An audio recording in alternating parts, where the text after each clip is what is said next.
ආයුබෝවන් ගුඩා මේ අවස්ථාවට අපගේ ආරාධනාවෙන් වැඩම කළ වදාළ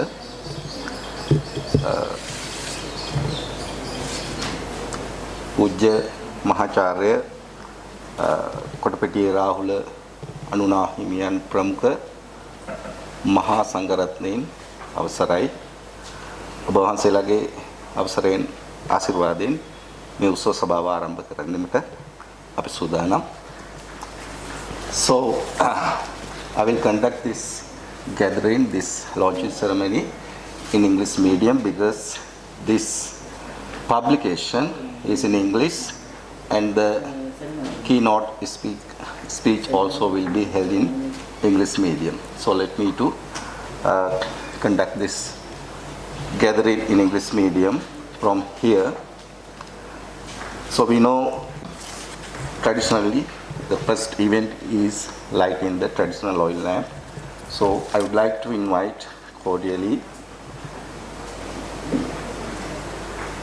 Professor M.D. Lamawansa, the Vice Chancellor, Sir, the University of Peradeniya, Dr. Prabhat Ekanayaka, the Dean, Faculty of Arts, Professor P.M. Jamahi, the Head of the Department of Philosophy, the Professor Asanga Tilagaratna, today keynote speaker, and by representing the Professor Jayatilaka's family, Dr. Jayanta Karunaratna, and the editor of today book, the Professor R.D. Gunaratna, and the Professor Namali Kumari Handagava, and the former Chair Professor of Philosophy, Dr. Charita Herat. I would like to invite all of you to participate in lighting the oil lamp to start this ceremony.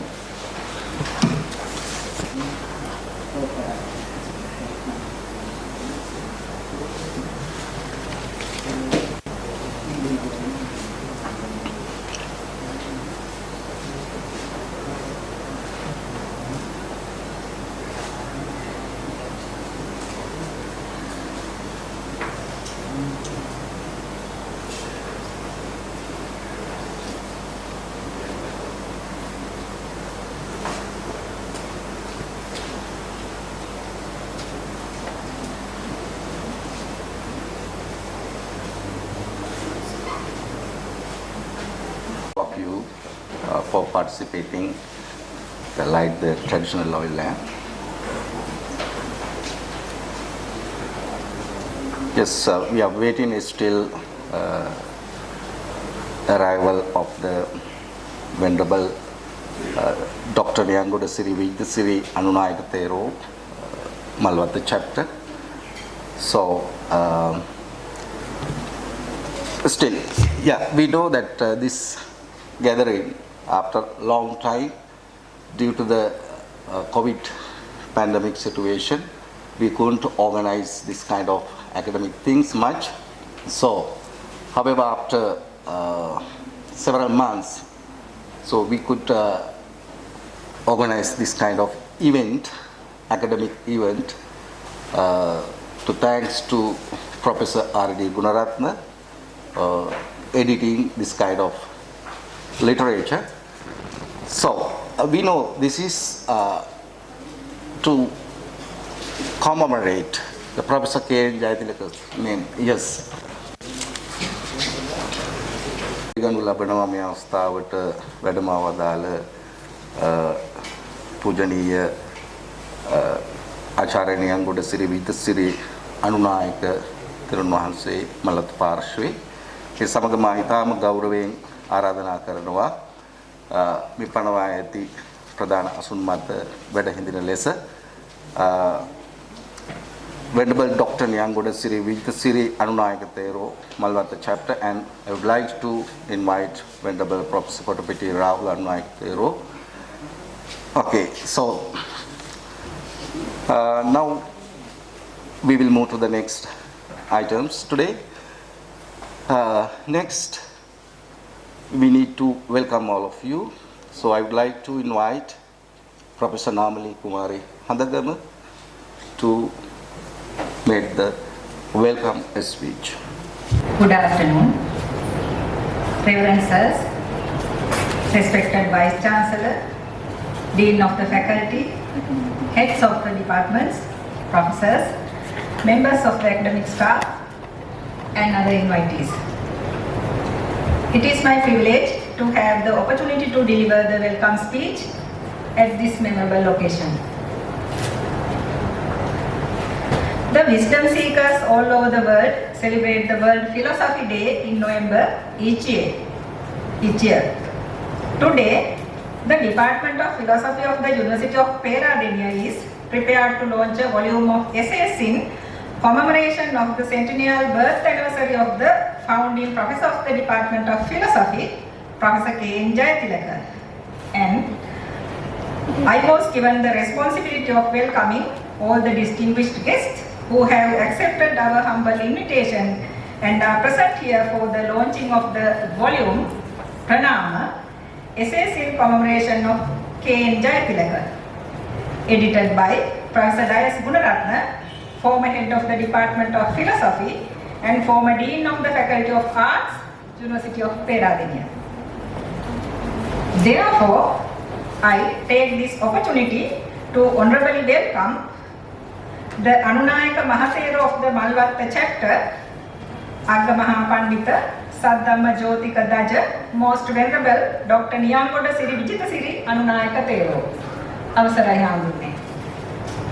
The Anunayaka Thero of the Kotte Sri Kalyani Samagri Dhamma Maha Sangha Sabhava and the head of the Department of Pali and Buddhist Studies, Most Venerable Professor Kottapitiya Rahula Anunayaka Thero.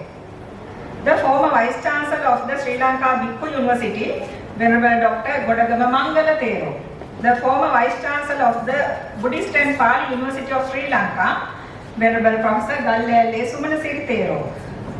Venerable Professor Muyatagama Jnanananda Thero, former head, Department of Pali and Buddhist Studies. Venerable Dr. Homagama Dhammananda Thero, head, Department of Religious Studies and Comparative Philosophy, Buddhist and Pali University. And all the other venerable sirs present at this occasion, I honorably welcome all of you to this event.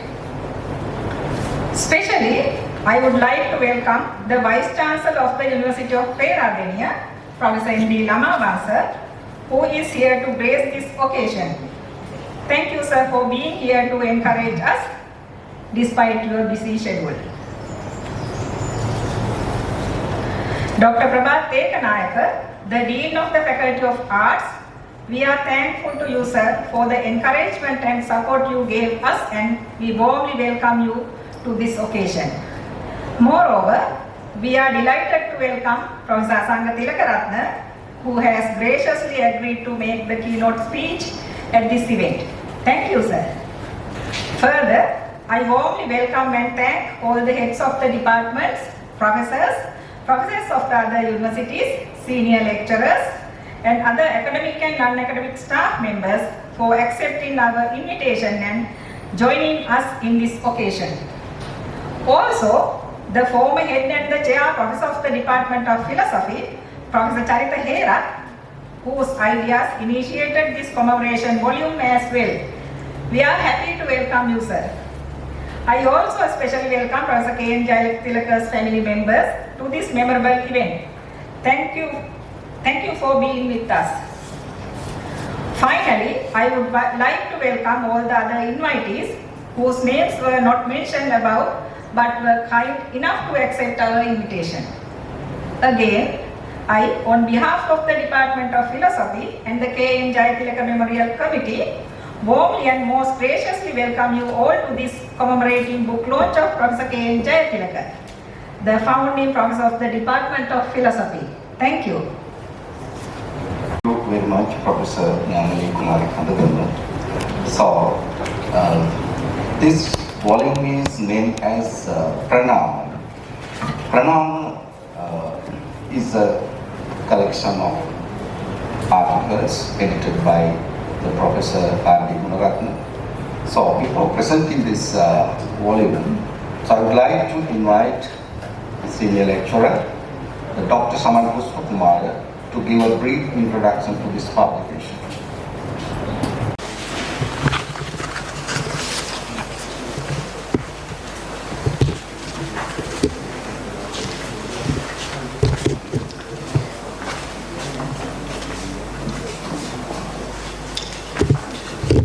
Venerable Dr. Yangoda Siri Vijitasiri Anunayaka Thero, Venerable Professor Kotapiti Rahula Anunayaka Thero, Reverend Sirs, Professor M.D. Lamavansa, Vice Chancellor, University of Peradeniya, Dr. Prabhat Ekanayaka, Dean, Faculty of Arts, Professor P.M. Jamahir, Head, Department of Philosophy, Professor Asanga Tilakaratna, key speaker of today's event, Professor R.D. Gunaratna, the editor of the Pranama, family members of Professor K.N. Jayatilaka, all the professors, senior lecturers and colleagues.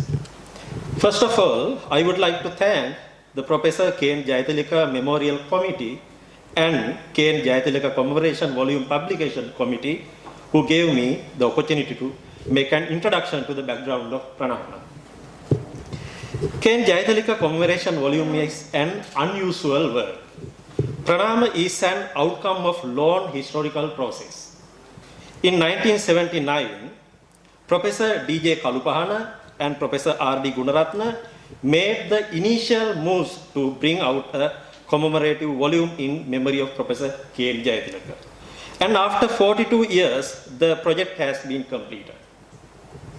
During this long history, although Professor D.J. Kalupahana, Professor R.D. Gunaratna, and Professor Padmasiri Da Silva and Mr. Godwin Samararatna made effort to bring out this volume, but they failed because of different reasons. 3 years back, at a discussion in philosophy department, Professor Gunaratna revealed that he has a collection of articles for commemorative volume in memory of Professor K.N. Jayatilaka. And he said that he wished to publish this preserved article to make justice for the contributors as well as Professor K.N. Jayatilaka.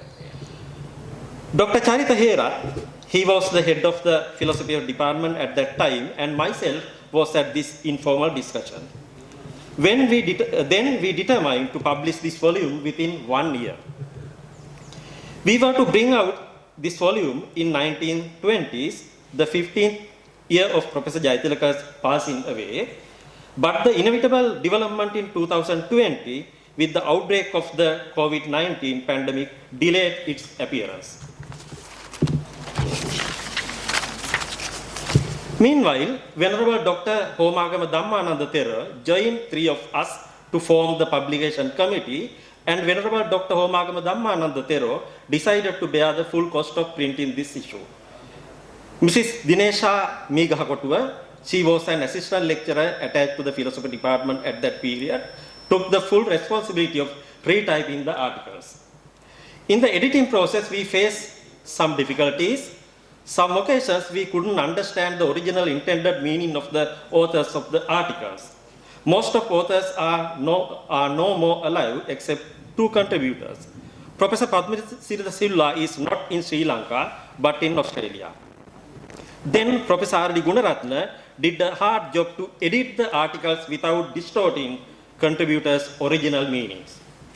At the beginning of this year, we launched a collection of articles to commemorate Professor K.N. Jayatilaka, named as Buddhist Epistemology in Sinhala Bauddha Jnana Vibhagaya, this volume. But I think it is not enough to honor the world-reputed Buddhist scholar. According to my view, Pranama is the real commemorative volume in honor of K.N. Jayatilaka. A world-reputed Buddhist scholar should be honored by world-reputed scholars. Professor Walpora Rahula and Professor K.N. Jayatilaka are the most reputed Buddhist scholars ever produced by Sri Lanka. In 1980s, Buddhist Studies in honor of Walpora Rahula was published, edited by Somaratna Balasurya, Andre Bar, Richard Gombrich, Siriguna Singha, Uday Mallavarachi, and Edmund Perry. Andrew Barev, Kamaleswar Bhattacharya, Paul Damiville, Richard Gombrich, I.B. Horner, E.F.C. Lodewijk, Bimal Krishna Matilal, Hajime Nakamura, Gananath Obesekara, Aloysius Pieris, Alex Feynman are among the contributors of that volume. Same as that volume, after 41 years, essays in commemoration of K.N. Jayatilaka has been published, named as Pranama, edited by Professor R.D. Gunaratna. For Pranama, world-reputed Buddhist scholars like David J. Kalupahana, Charles Dermot, Kenneth K. Inada, Bimal K. Matilal, Padmasiri De Silva, Ninian Smart, Gunapala Dharamsiri, R.D. Gunaratna, and Ian Stevenson have contributed. I am glad that this work is out even belatedly, and our deep apologies go to the contributors as well as others who were understandably disappointed by this unjustifiable delay. It is great pleasure to finish 40 years project with the participation of newly appointed Vice Chancellor and newly appointed Dean. Thank you.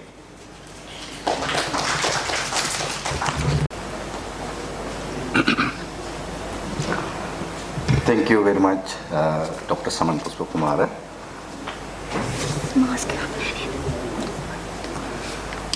Yes, now it is the auspicious time to launch this publication or present it to the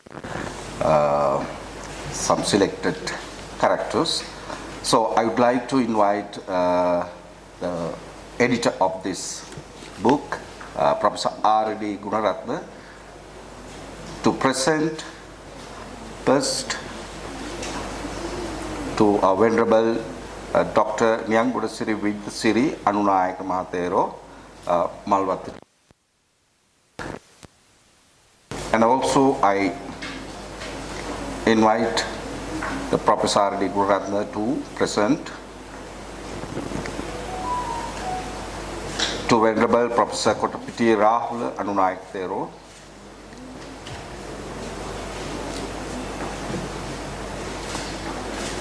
And I kindly request to present to Professor M.D. Lamavansa, the Vice Chancellor of the University of Peradeniya,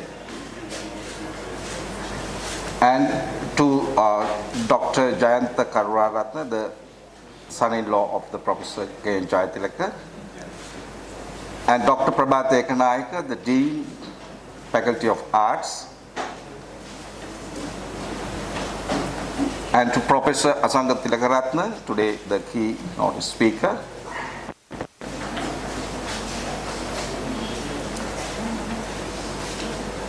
and to Professor P.M. Jamahi, the head of the Department of Philosophy.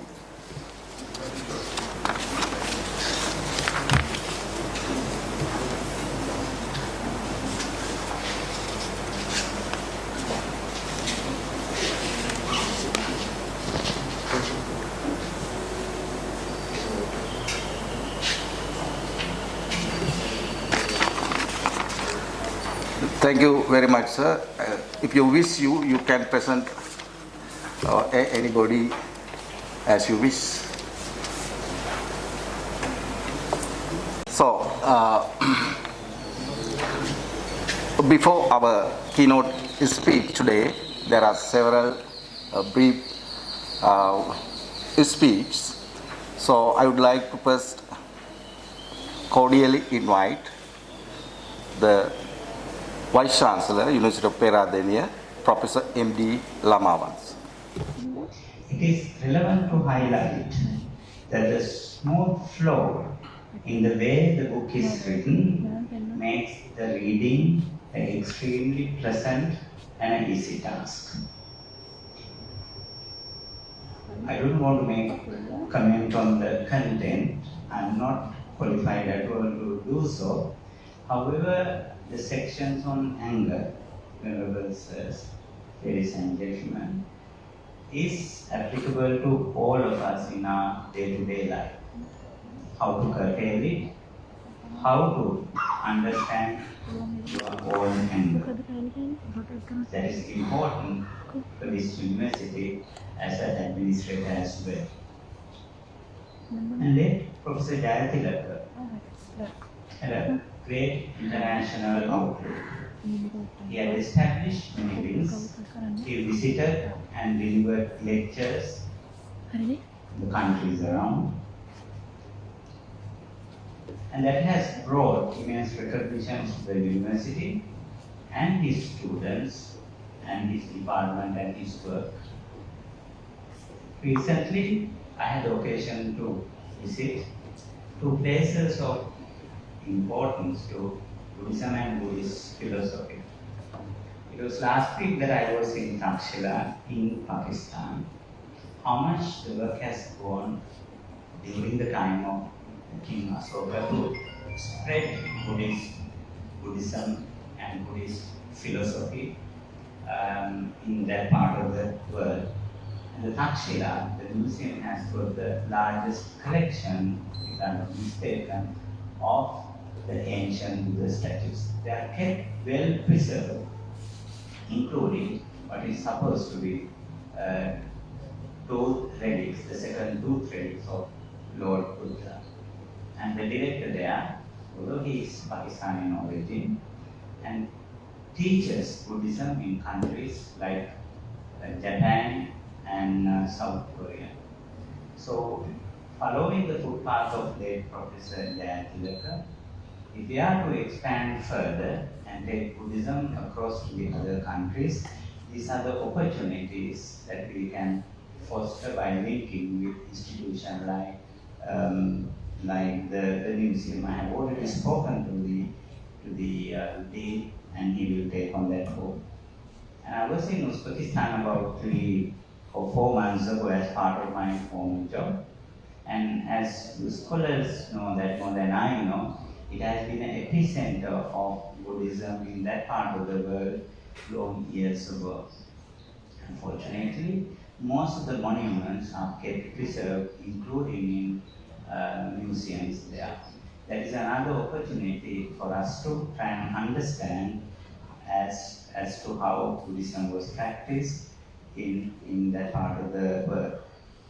And certainly, and I should be able to assist you, those who are interested in, to establish a linkage with those places. That will be part of our strategy at the council, and there are members like Professor Amatunga here, that we would like to establish strong links, and departments like Department of Philosophy, Department of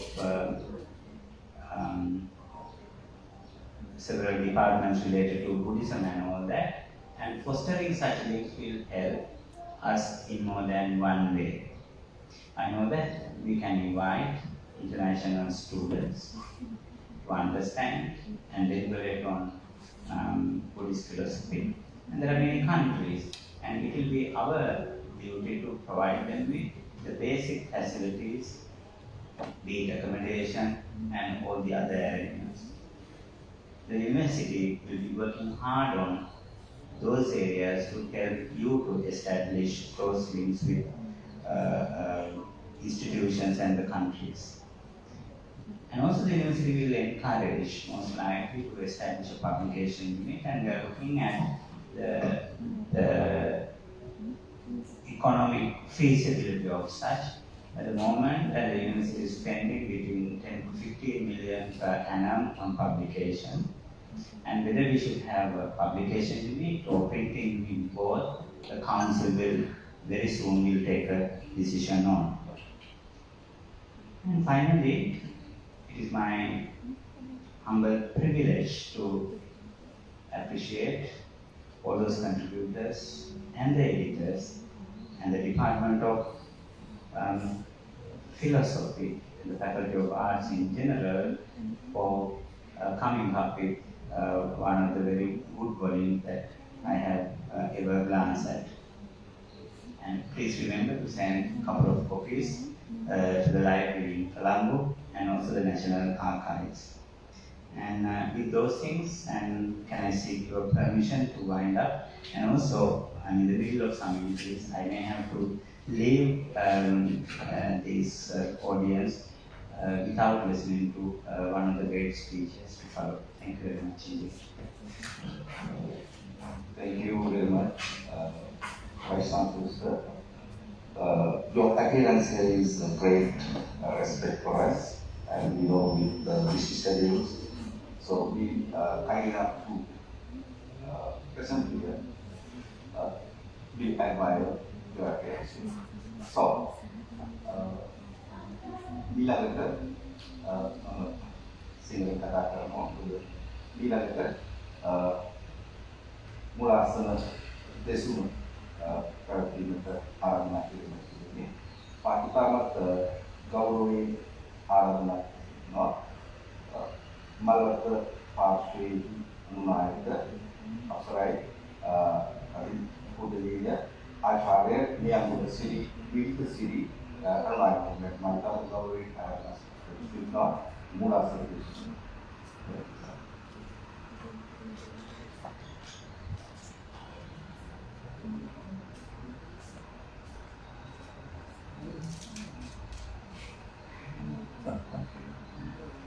Most Honorable Mahasangha, Vice Chancellor of our University, and professors, and other distinguished guests.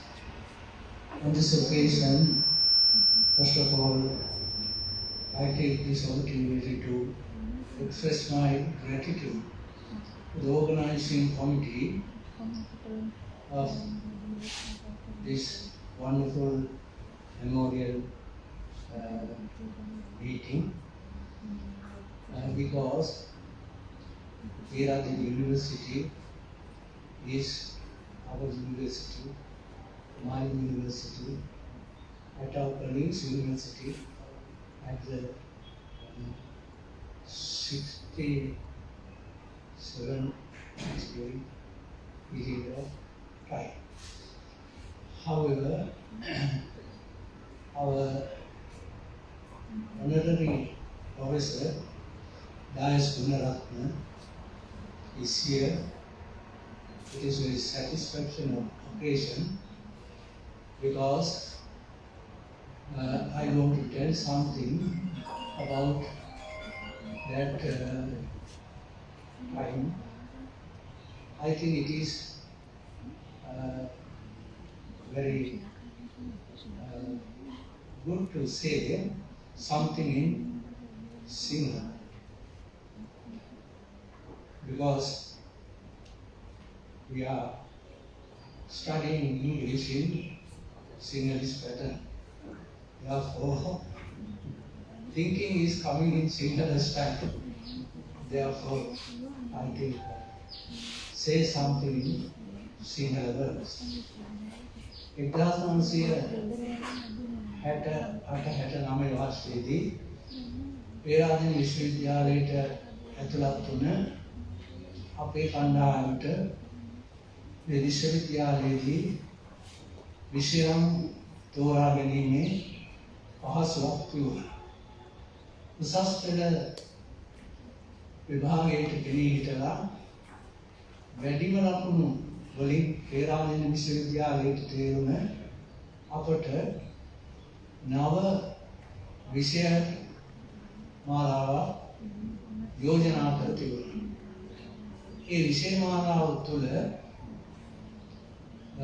දර්ශනවාදය සහ තර්ක ශාස්ත්‍රය තිබුණා. ඒ පිළිබඳව කිසිම අවබෝධයක් ඒ වනතුරු ශිෂ්‍යයන් හැටියට අපට තිබුණේ නැහැ. ඒ නිසා මම හිතන්නේ පාලන අධිකාරිය මේ ශිෂ්‍යයින්ට නව විෂයන් පිළිබඳව අවබෝධයක් ලබා දීමේ දේශන කීපයක් තිබුණා. ඒ දේශනවලට සම්බන්ධ වන වටිනා මහාචාර්යවරයෙක් හැටියට තමයි අපි මහාචාර්ය කේකන් ජයතිලක මැතිතුමන් හඳුනා ගන්නට යෙදුණා. ඒ වන විට මේ විශ්වවිද්‍යාලය ශෝභාමත් කළ මහාචාර්ය එදිරිවීර සරච්චන්ද්‍ර ටී.ආරච්චි මහාචාර්ය ගුඩකුමරිය වැනි මේ වියතුන් පිළිබඳව උසස් පෙළ හදාරන කාලවකවානුව තුළ ඒ වන විට ප්‍රබල මාධ්‍ය වන පුවත්පත් මගින් අපි දැනගෙන හිටියා. ඊට අමතරව උසස් පෙළ විභාගයේ ඉලක්ක කරගෙන ඒවකට සමාජගතව තිබුණු වටිනා සංග්‍රහවලින් එතුමන්ලා ගැන තොරතුරු දැනගෙන හිටියා.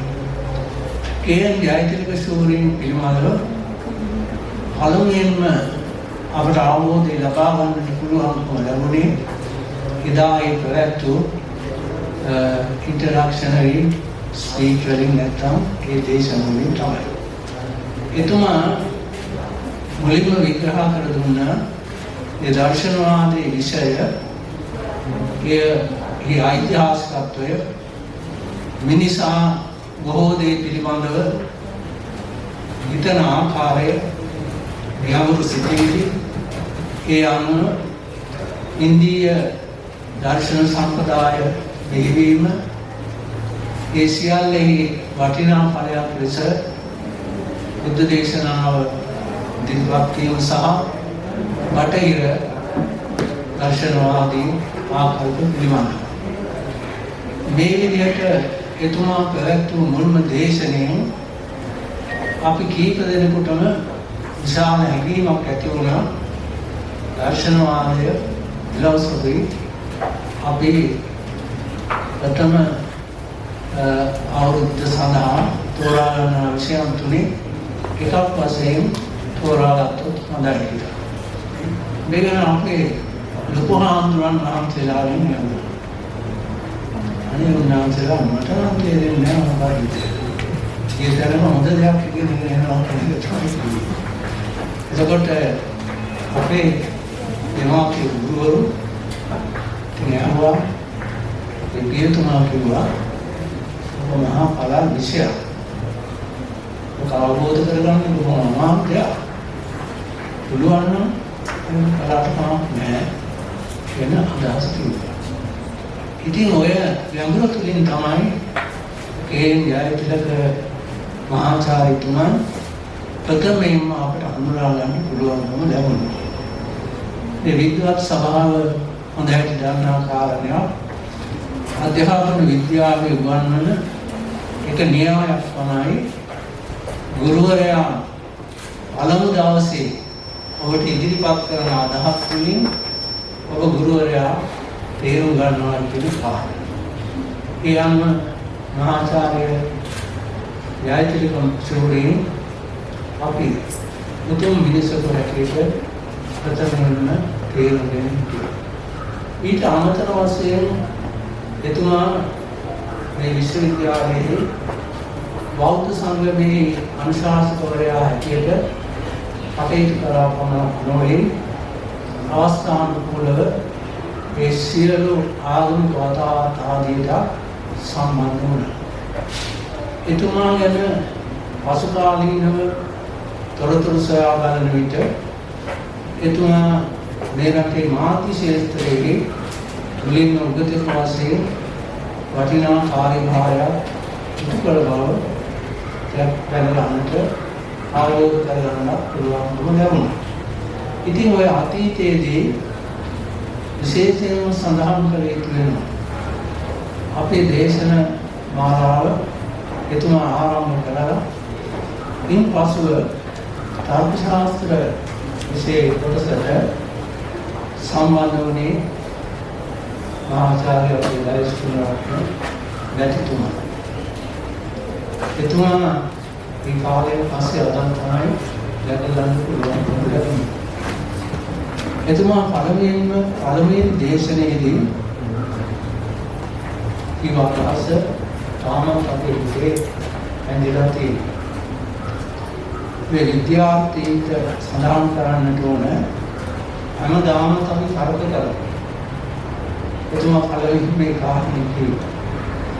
තර්කය අපාතල තියෙනවා. ඒ මේ තර්කය භාවිත කරන ආකාරය ඒ තර්කයේ තුලින් යම් යම් දේවල් නිගමනය කරන ආකාරය තාම අවබෝධයක් නැහැ. ඒ නිසා මේ කාරණයයි ඊට අදාළ විද්‍යාත්මක ක්‍රමයයි විද්‍යාත්මක ක්‍රමයට පරිබාහිරව පවතින අනිකුත් දැනුම් පද්ධතියේ ස්වરૂපයයි අපි ඉගෙන ගන්නවා කියන එක එතුමා සඳහන් කළා. මේ දේශනේ එතුමා මුලින්ම කිව්වේ අපි මෙහෙම හිතමු. වැස්සොත් පොළව තෙමේ. එතකොට නොවැස්සොත් පොළව නොතෙමේ. එහෙම. ඒ තමයි අපේ නතු ප්‍රශ්නේ. ඉතින් මෙන්න මේ අතීතයේ අපි සිහිපත් වෙනවා. එතුමාගේ නම නැත්නම් එතුමා මුල් වෙලා මේ කටයුතු සිදු කරනවා කියන එක අපේ මහතුමා විහාරයේ කාර්ය සංඝ සභික රාගින් විශ්වවිද්‍යාලයේ කටපාඩාරිය ආජීවී පඬිත් දර්ශනපති ආයතන පාල තුරයන් මහන්සිය මතසනා කළා. ඉතින් ඒ වෙලාවේ වයස්කුණ රත්න ප්‍රතිතුමන් ජීවනව අපේ තිබුණ ගෞරවය නැවත මතුවන අපර හොඳට මතකයි. දැන් ප්‍රථම වර්ෂ විභාගයේ සඳහා සූදානම් වෙලා ආව සති 3 මහාචාර්යතුමා අපගෙන් ඇහුවා අමාරු කොටසක් තියෙනවා සර්. අමාරු කොටස තමයි මේ ලොජික් මොකක්ද තේරෙන්නේ නැහැ සමහර වෙලාවට. ඊට පස්සේ ආයස්තුනරත් මහාචාර්යතුමාට නියම කළා මේ ළමයින්ට අමතර දේශන පවත්වලා අවසන් දෙක ඉගෙනගන්න විසඳා ගන්න කියලා. ඒ අන්තර්ගතව පවතින ආර ගණිතමය න්‍යාය සංකල්ප ඒවා තමයි අපිට තේරුම් ගන්න ඕනේ. ඉතින් කොහොම නමුත් ඉන්න අනතුරුව මහාචාර්ය ගායත්‍රි මහත්මයා ඒ කාලවකවානුව තුළ සිදු කළ වටිනා ජාතික සේවාව, ආගමික සේවාව, සමාජ සේවාව අතිශයින්ම විශිෂ්ටයි කියන එක සඳහන් කරන්නට ඕනේ.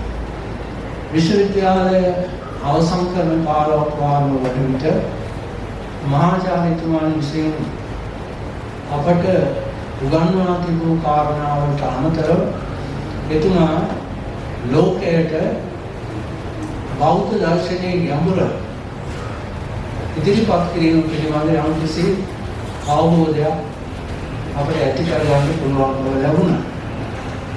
එතුමාගේ සංවිධානයේ උපාධි ආචාර්ය උපාධි ප්‍රබන්ධය අන්නට ඇති early Buddhist theory of knowledge කියන කොට මේ පුස්තකාලයේ තියෙනවා.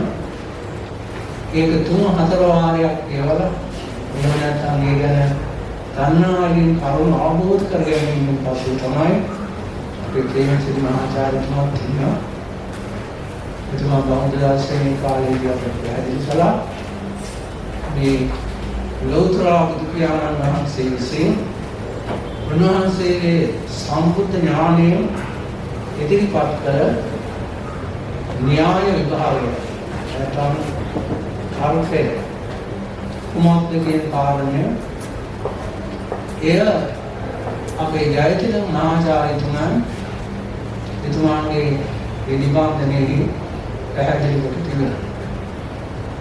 ඒ අනුව තමයි යම් තේරුම් ගත්තේ යම් උපකල්පනයන් සඳහා අපි පිළිතන නිම්ම විවිධ ආකාරයි කියන කාරණය. ඒ අනුව සරලව කිව්වොත් ඇත නැත මේ දෙක තමයි දැනටත් පවතින්නේ. ඇත නැත පොසිටිව් නෙගටිව් විලක් කියන්නේ පොයින්ට් එකට කියන්නේ. නමුත් එතුමා පෙන්වන කරනවා ඇතට ආසන්න නැත. නැතට ආසන්න ඇත. ඇත නැත අතර පරතරය. ඔයගේ සර් දාස ගාමන්කනේ දාස. ඉතින් අපි මේ උතුම් දර්ශනවාදයේ තුල දාර්ශනිකයන් ඉදිරිපත් කළ සියලු කරුණු වලට මේ විකල්ප උපයෝගී කරලා දීතු කියලා. විද්‍යාවටත් ඒ විදිහට උපයෝගී කරලා දීතු වෙනවා.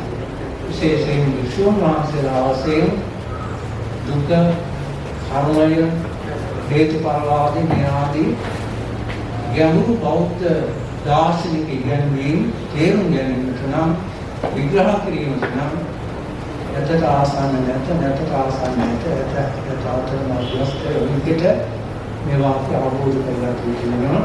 ඉතින් හඳු අවාසනාවකට විශ්වවිද්‍යාල තුළ පෙරළු හාමුදුරුවෝ ඉන්නවා මහාචාර්ය සුමසිරි හාමුදුරුවෝ ඉන්නවා ඕමම හාමුදුරුවෝ ඉන්නවා මොහොතක හාමුදුරුවෝ ඉන්නවා උන්නාද හාමුදුරුවෝ ඉන්නවා තාමත් අපි ඉදම සාකච්ඡා කරන්නේ ඒක නිසා තමයි ගැටලු ඇති වෙලා තියෙන්නේ.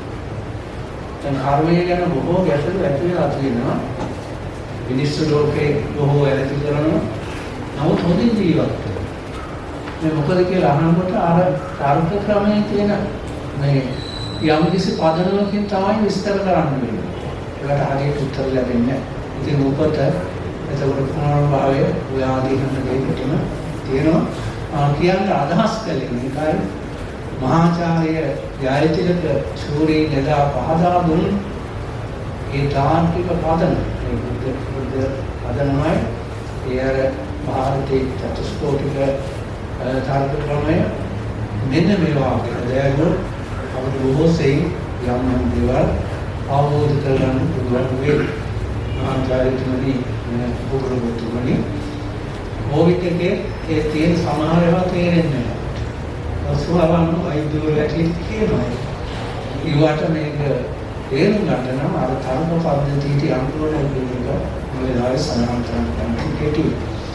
ඊළඟට මහාචාර්යතුමන් තමයි යුනෙස්කෝ නැත්නම් ජාත්‍යන්තර ක්ෂේත්‍රයට බෞද්ධ දර්ශනයේ පංචශීලයේ මූලික කරලා ඒ දාර්ශනික ඉගැන්වීම් පිළිබඳව ලියවිලා ඉදිරිපත් කරලා දිවිවාරු තුන සම්මේලනයකදී එතුමා ඉදිරිපත් කළ අදහස් ඒ සමුළුව විසින් පිළිගන්නට යුතුයි. ඒ අනුව මිනිසාගේ සුවච්ඡන්දතාවය සාධාරණත්වය ජීවත් වීමේ අයිතිය මේ ආදී දේවල් අද දක්වාම සමාජගත වෙලා නැත්නම් විශ්වයේ නැත්නම් විශ්වගත වෙලා අවතිනවා කියන කාරණය සඳහන් කරන්න කැමතියි. ඒ කාරණා දෙකම නැත්නම් හිතන්නේ ජයතිලක නැතිතුමන් පිළිබඳව අපි අතීත ආවර්ජනය කරනකොට සියකින් අවාගන්න. අපේ මතකයේ එතුමා එදා ඔය අවසාන නැති වෙන දවසේ උදේ විශ්වවිද්‍යාලයට ආවා විතරක් නෙවෙයි සුදු පාට පොස්ටික් කාර්යයක් තිබුණේ ඒ ඉංග්‍රීසි කාර්යයක් ඒක පදවගෙන තියෙනවා. දේශනේ පුස්තක රාකට නෙවෙයි අපේ වඩා ඉහළ ඉසින් ඒසම කරලා පදවගෙන තියෙනවා කියලා. ඒ ගිහිල්ලා ඒ වාගේ කිව්ව දානයක් ආරම්භුනේ දුආවක් ඉදිරියට මේ විදිහට අනිත්‍ය ලෝකයක ඒ ජීවමාන සිහිවටනය අදට විසියට ලැබෙන ඒ නිසා මානකාන සතුටින් අන්තරක් නෙවෙයි වදලත් සලකන ඒ වටිනා අවස්ථාවක් පැමිණෙන්න කියලා ආරාධනා කිරීම පිළිබඳව ඔයාගේ ඊට අවශ්‍ය අනිත් සහයෝගය උපදෙස්තුමන් ලබා දී තිබෙනවා. ඒ නිසා ඒ ජයතිලක සූරී පිළිබඳව යම් කිසි අදහසක් ප්‍රකාශ කරන්න අවස්ථාවක් ලැබීලා. ඒ වගේම මහාචාර්ය දයස්කුණ රත්න මෙතුමා කාලේ බොහොම තරුණයි. ඉතින් එතුමා මේ දැකගෙන මේ වටිනා අවස්ථාවේ එතුමාට සන්තෝෂයෙන් තුන්වගේ සරණයි කියලා ප්‍රකාශ කරන අවස්ථාව ලැබෙන පිළිබඳව බලවත් සේ අගය කරන මේ වැදගත් අවස්ථාව මේ විදිහටම ජීවිතය අනුස්මරණීය අවස්ථාවක් විදිහට කල්පනා කරන්නට කැමතියි. ඒ වගේම අපේ බෝමාන ධම්මානන්ද මහාචාර්ය හාමුදුරුවෝ පිටාපති හාමුදුරුවෝ මේ මුල් වෙලා ඊළාන්තය සම්පාදනය කළ තියෙනවා. වැදගත් කීපයක් එහි අන්තර්ගතයි. ඒවාට කේවලම අවබෝධ කරගන්න ඕනේ. ඒ පිළිබඳව උත්තරතාවපූර්ණ කළ පුණ්‍යානුමෝදනය කරන්නට කැමතියි. අත් වශයෙන්ම ඒ ජයතිලක සූරීන් වෙනින් ඒ උතුම් මේ විශ්වවිද්‍යාලය ශෝභාමත් කළා. එතුමාලාගේ සංකල්ප අද දක්වාම ගලාගෙන යනවා. ඒ තමයි මේ අපේ විශ්වවිද්‍යාලයේ තිබෙන වටිනාම පිළිගැනීම. ඉතාම රමණීය පරිසරයක ඒ වගේ රමණීය ගොඩනැගිලි සංකීර්ණයක ඒ විතරක් නෙවෙයි ඒ විද්‍යාර්ථීන් ස්වාධීනව නිර්මාණශීලීව එදා ඉදිරිපත් කළ ඒ අදහස් සුදා අදට ජීවමානයි මෙටට ඒ කාර්යවල ඉන්නවා ඇති. ඊට අමතර වශයෙන් මම වචනයක් සඳහන් කරන්නට ඕන ප්‍රශස්තිය කියනවා නෙවෙයි විචාරිතේලා මහාචාර්යතුමා ස්ථානිනවා. අද අපි රටේ තමයි තමයි වටිනා වැඩ කොටසක් සිද්ධ කරනවා ආල්මේතු කමිටු ආදිට සම්බන්ධ වෙලා දේශපාලනික වශයෙන් නෙවෙයි රටවෙනුවෙන් මේ වැඩ කොටස ඉතාම නිර්භයව පුතුමා ඒ වගේම සැලෙන්නේ නැතුව මාධ්‍ය ප්‍රකාශ කරන සටහන් කරන අංගිල්ල දික් කරලා කියන එයා මොනේ කොහොමද මේ වෙන්නේ මොකද ඒවා උත්තර දෙන්න ලැබුණේ තියෙනවා ඒ ප්‍රශ්න මාර්ගය කරන මොකද මේ පේරාදෙනි විශ්වවිද්‍යාලයේ අධ්‍යාපනය ලැබු දර්ශනවාදී තුනකට ඒ ක්ෂේත්‍රයේ අධිකාචාර්යයෙක් කටයුතු කරලා ඒ නිවැරදි දැනට පිළිතලා සිටින පිළිබඳ කවුරුන්කාරණ සඳහන් කරමින් මේ වටිනා ආස්ථාවේදී අපි විශේෂයෙන්ම ඒ න්‍යායතිලක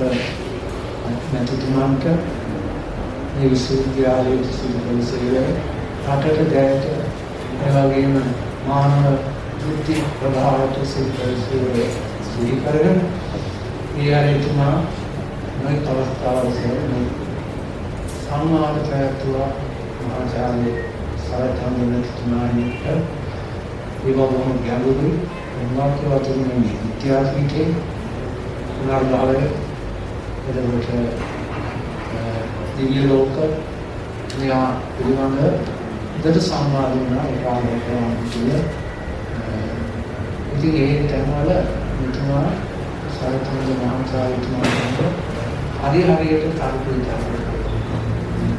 වාසියට ලැබෙනවා ඒ නිසා තුමාලා හැම දිනකටම වගේ පොයාරි සරිසාරණ නැති අපසිත කරන දේ මාරිනෝ මේ තුමාන් සීපිරියෙන් යන දේ වලින් බාහලම් සතුටු ප්‍රාර්ථනීය වූ අමාන සම්පත්තිය සිද්ධ වේවා කියලා ප්‍රාර්ථනා කරනවා.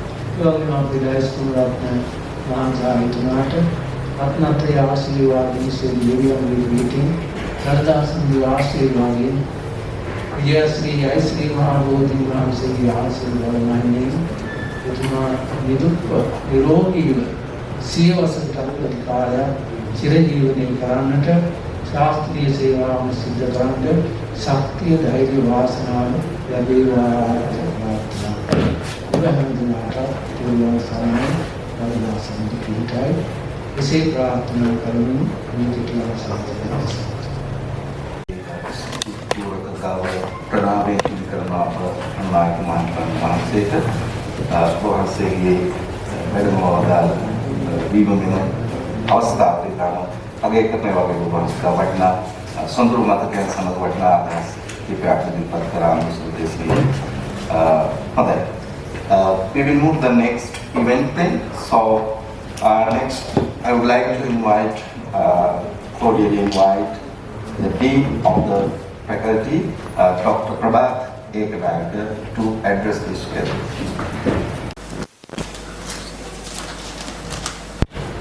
Good afternoon, all of you.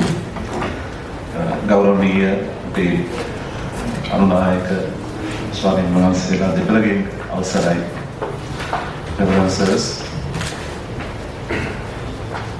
Vice Chancellor Sir, just a moment ago, and distinguished Professor Sangha Tilakaratne, and the head of the Department of Philosophy, and the staff, and other heads and professors, senior lecturers, and also distinguished members. This is kind of privilege, kind of lucky enough me to have this type of participate this type of occasion and deliver a few words in front of intellectuals like you. Thank you very much giving this opportunity for me as the Dean of the Faculty of Arts. I'm not going to talk or take much time to deliver my address because Professor Asanga Tilagaratna will give very important ideologies and speech regarding the contribution of late Professor K. Jayatilaka, actually who gave us the insight and the way forward, the humanities and social sciences where we need to go. He elaborated in this wonderful philosophy in the short span of his life. So, but at the moment, I need to appreciate the dedication done by Professor R.D. Gunaratna and other editors, Professor Charita Herath and Dr. Saman Pushpakumara and most venerable Komagama Dhammananda Thero, my batchmate, Avasaraya Hamdurane. So very happy to see you, and I need to congratulate and thank you so much for your contribution for the development of philosophy as well as the humanities and social sciences field. Actually, Professor Asanga Tilagaratna will explain how the Professor K. Jayatilaka contributed the development of philosophy. But I have same time some questions. I participated last wonderful speech. Now we are in the 51 from his demise. Still I have kind of questions. My good friend Dr. Saman Pushpakumara will not agree with me. There are two kinds of philosophers: analytical philosophers and continental philosophers. Where you are putting or keeping or place late Professor K. Jayatilaka? Is he an analytical philosopher or continental philosopher? I quote from the Pranama book. It's clearly mentioned, the back cover of that volume. The philosophy of the Buddha presents a challenge to the modern mind. So I think that message cover all the messages given by the authors, articles, and also the message of the late Professor Jayatilaka. How we can challenge present application of the world.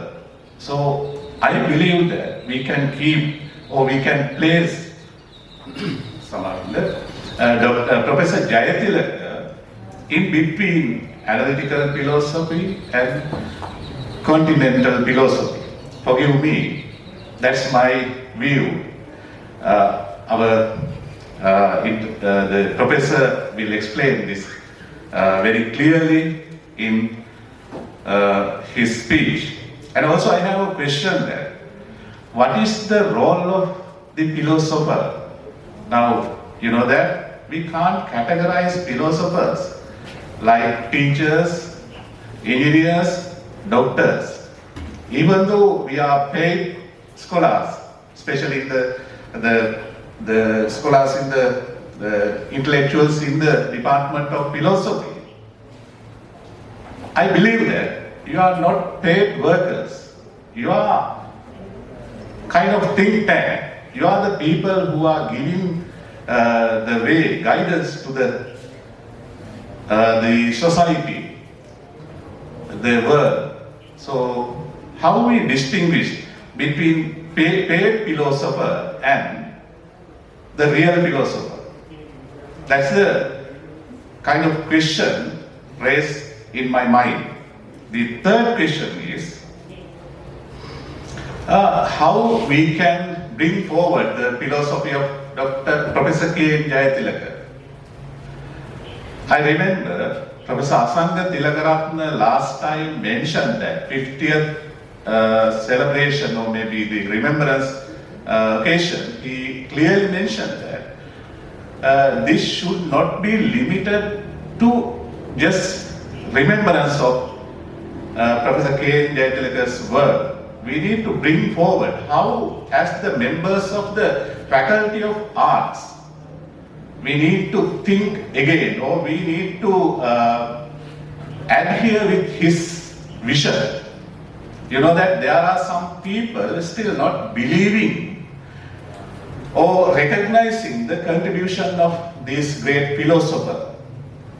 Some people are raising kind of question why we need to remember having this type of occasion only for this K. Jayathilaka.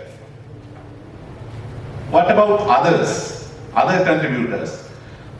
So I think this is the kind of occasion, kind of opportunity to rethink why we need to remember or commemorate this special contribution done by Professor K. Jayathilaka. How we can bring forward his vision. I think Professor Dayas Gunaratne and editors is doing that good work. How we can bring this philosophy for the future generation and for the development of this faculty and this society. And also, my field is education. I heard that the contribution of K. Jayathilaka with Professor Jayasuriya, late Professor Jayasuriya in the Department of Education. I came to know that these two visions, philosophy and practical approaches of education, both of them tried to introduce to this country, but finally it has failed. Both of them have failed, but now we are talking again. The development of kind of information and communication technology, including technological aspects to the education, the foundation of the philosophy. We need to identify what is the philosophy we need to introduce to the country, and same time what is the skillful education we need to introduce this country. This combination, how we need to identify.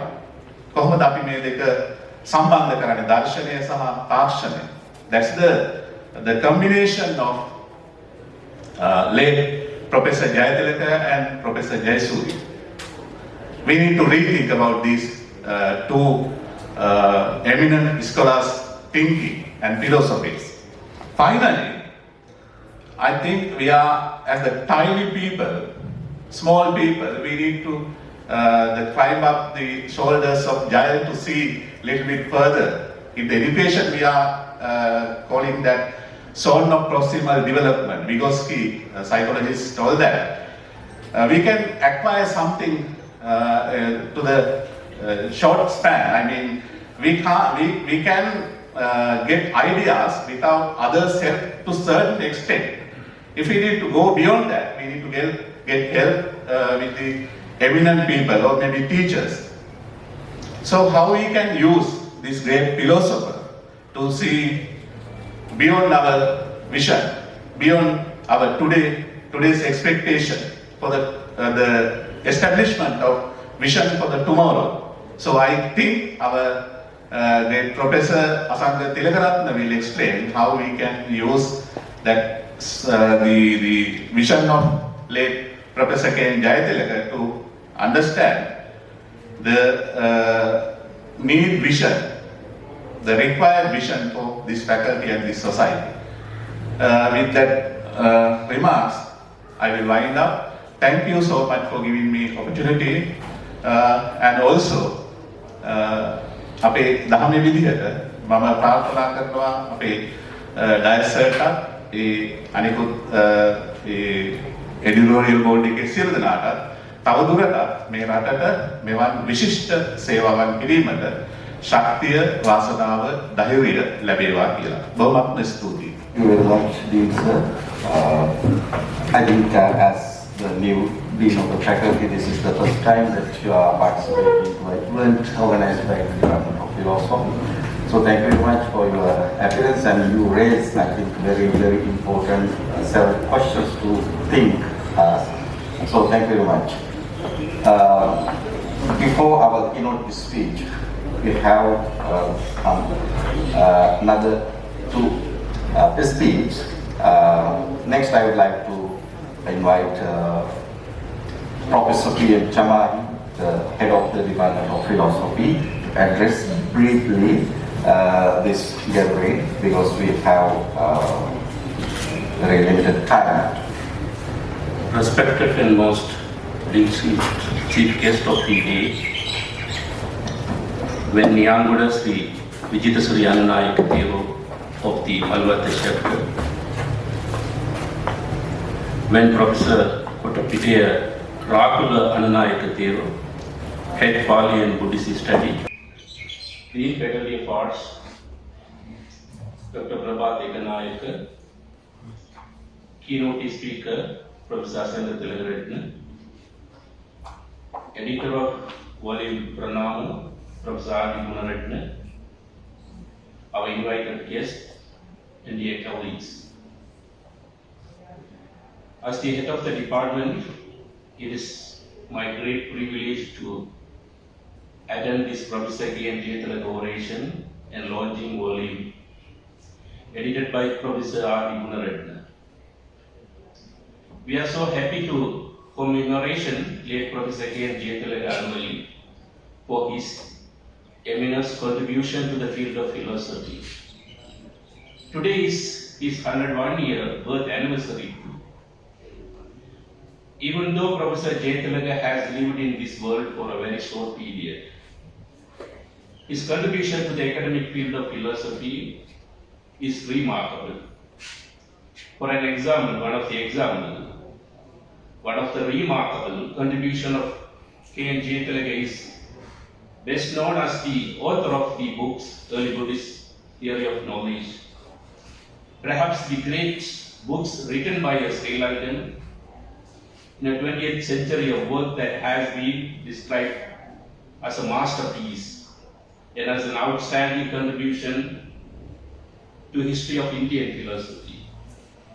So I must thank Professor R.D. Gunaratne, who have served as the heads of the Department of Philosophy and Dean of the Faculty of Arts in this university, for taking efforts to compile this edited volume, remembering the late Professor Jayathilaga.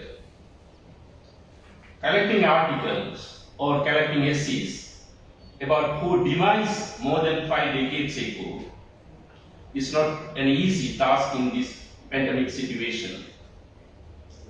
However, with the intention to honor the teacher, or if I say that's a word, my guru, Professor Gunaratne has put his utmost energy to produce this edited volume.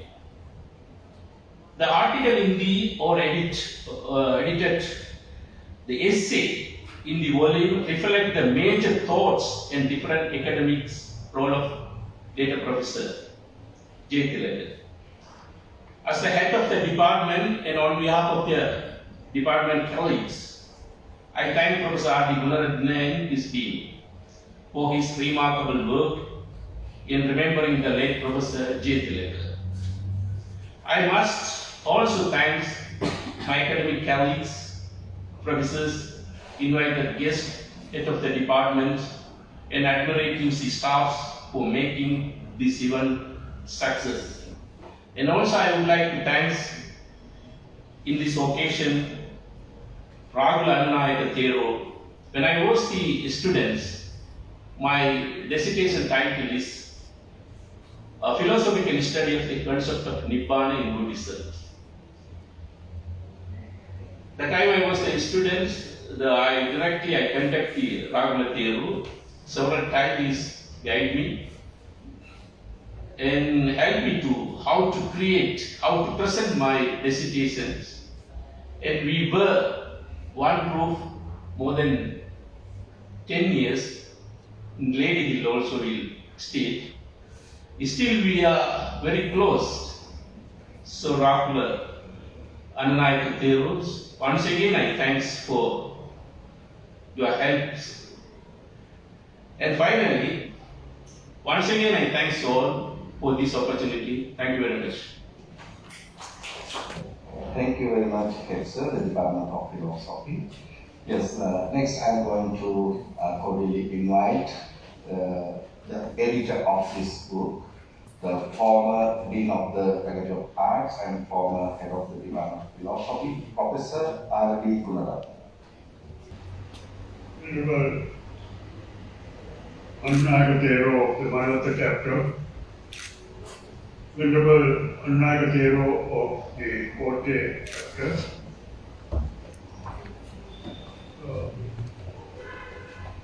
Mahasangha,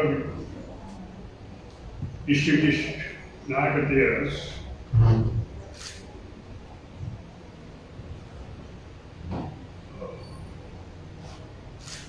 Dinas Professor Ekanayaka,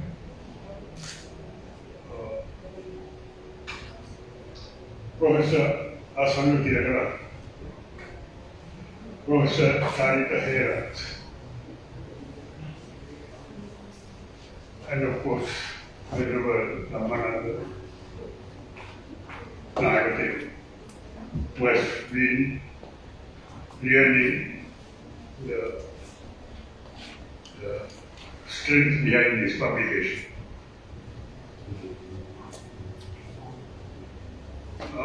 I do not wish to speak at length on this subject, but as Dr. Saman Krishnakumara very well brought out, that's about 2-3 years back when Professor Herat, Dr. Herat was the head of the department. He and Dr. Krishnakumara and myself had a chat, discussion, informal discussion, as Dr. Saman put it. And we decided to bring this volume out. I had the articles with me, left with me. The story of its beginnings and its history and the publication is a long story which I do not want to touch. As Dr. Saman Krishnakumara pointed out, it was in 1979 when I was the head of the Department of Philosophy, and when Professor David Kalpana had returned to Pennsylvania on his sabbatical leave, that we thought we should initiate to publish a comparative volume. And by that time, Dr. Kalpana had already made a name in the Buddhist scholars world. And Professor Kalpana and myself, we wrote a number of distinguished scholars asking for contributions, and I think almost all of them responded with enthusiasm. And we, in the Arts Faculty, we in fact put up a committee, not only consists of the philosophy professor, academics, but other academics from the Arts Faculty joined that committee to carry out the publication. But well, I stopped there. The publication never took place all the time, even after I explained Professor Padusi, and as he said, as Dr. Kumar said, Mr. Samaran and others, we are trying to get it published in Singapore and other places, but it didn't materialize. So, of course, at last the articles were back with me, and so I'm glad that Professor Herat and Dr. Pushpa Kumar persuaded me to undertake this task that time. Although all the time I wanted to do it, but it never happened. And anyway, in publishing this particular volume, we already had 7 articles except mine, but the other originator of this project, Professor Kalpana, had not left an article particularly meant for this with us. So I had to decide on an article by Professor Kalpana and get permission from the publishers of that article, the International Religious Foundation, and of course we begin the volume except after the summary of Professor Gayathiraka's contribution, we begin the volume with Professor Kalpana's article, and I must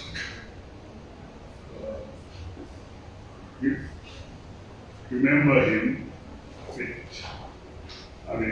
due respect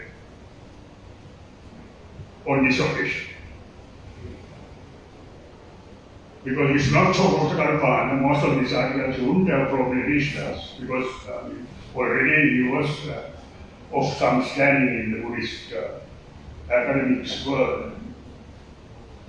Anyway, so editing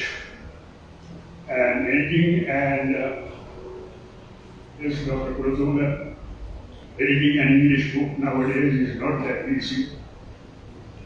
There is not, and also, of course, with whatever limited resources, limited time, it took some time, but still, I'm sorry that a few typographical errors have entered the book, but they are not major, I think.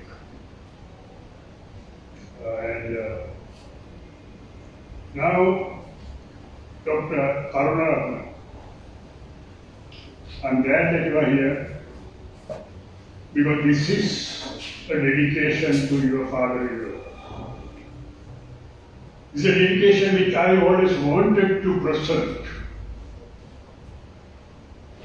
Professor Gayathiraka was such a sort of distinguished academic, distinguished teacher, but he was special to me.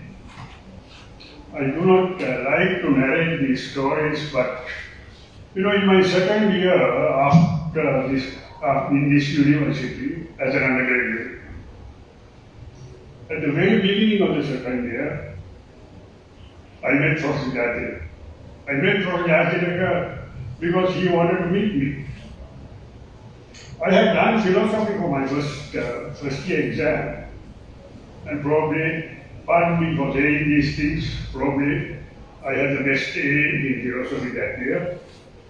And also I had come on top of the batch in the examination. I got the bar medal and everything. But that was not why Professor Gayathiraka wanted to meet me. He wanted me mainly because I was doing mathematics. He sent word to a number of people, and one day when I was in the Oslo, Shaman Singh came and dragged me. Can anyone here, Professor probably, Professor Tilakaratne might respond. Anyone here tell me who Shaman Singh was? Well, he did philosophy, he did a philosophy degree, a special degree. But can anyone tell me who he was, what distinction he had? Yes, by that, you see that, when he came and dragged me to Professor Jayathilaga, saying that, pardon me for saying this, Dr. Karunaratne, but we used to call, when not in his presence, but otherwise, we used to call our Professor Jane. Shaman came and said, "Yet Jane wants to meet you." He wanted to meet me because when I went for Jayathilaga, I said, "We want some man to be trained in mathematical logic. So why don't you consider doing philosophy?" I didn't do philosophy at that time. And well, the story goes, well, that either it might not have done me good, but well, a long time later, when Professor Jayathilaga was internationally renowned scholar and professor of philosophy, in 1965 or 66, he sent me a note, not to Lake House where I was working, and a copy of that to my home address, saying, well, give me an appointment as a temporary assistant lecturer in the philosophy department. Of course, that was based on some other work that I had done. And that's how I joined the department. And during the 5 years that I associated him closely, I was learning from him. I was learning from him in the classes. I was learning from him at his home. I was learning from him while traveling up and down. He used to travel almost 2 or 3 times a week up and down to Garam. And in some of those trips, he used to take me. And with his slow, grunting like words, he used to tell me about a lot of things. I was learning from him as his senior subordinate Jayathilaga, where he was born. And for 5 years, I was very closely associated. And Dr. Karunaratne, your mother-in-law, was also very kind to me in those days. I don't want to narrate stories like this, but I was always hoping that one day I will hand this presentation. Still we need to accept that concept of personality is, something bound to cultures, histories, religions, and these particular contexts. Now the connection here is this: if we are a kind of hardcore Kuhnian philosophers, there is no room for, although Kuhn did not connect this to philosophy or comparative philosophy or religion, because they were dealing with science. But if we apply this into philosophy or religion or comparative philosophy or religion, we can see that with Thomas Kuhn, you can have comparative philosophy. Because, like one religion or one philosophy cannot be talking to other philosophies, right? But then, again, I am subject to correction from people like Hardi Gudalatna. But if we take Feyerabendian position, where personality is multifaceted, let thousand flowers bloom, that type of mentality, which theoretically provides room for comparative philosophy. Actually, I remember, I'm sure you are familiar with early couple of the papers written by Professor Jayathilaga. One was published in Philosophy East West and also some published in University of Ceylon Review. And then you can see that some of the Western philosophers saying that how can we understand this third position of Chatushkoti?